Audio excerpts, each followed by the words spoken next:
Sumasahimpapawid mula sa Premier Ibanag City of the North. Para sa Diyos at sa Pilipinas nating mahal, ito ang DZYT 765 SMNI Radio Tuguegarao. Kapartner mo sa balita at serbisyo. Mga balita, impormasyon, serbisyo at inspirasyon dito lang sa DZYT 765 SMNR Radio Tuguegarao. SMNR Radio News Blast.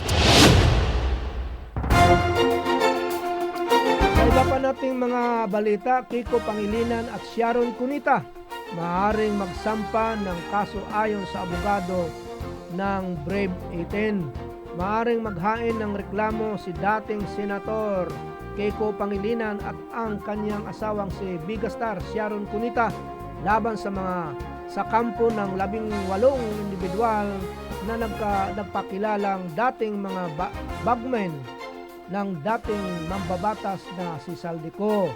Ito ay matapos masama ang larawan ng mag-asawa sa isang presentation na nagganap sa press conference ng grupo. Ayon kay Attorney Levito Baligod, ang abogado ng Brave 18 kung sa tingin ng mag-asawa ay nainsulto o nadungisan ang kanilang pangalan sa paggamit ng kanilang larawan ay malaya silang magdemanda.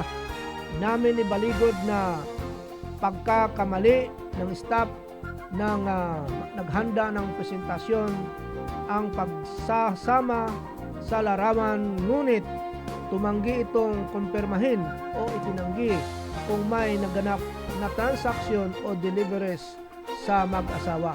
Samantala, may sumiti na para sa resolution of Department of Justice ang reklamong cyber libel na kinakaharap ng kampo ni Baligod.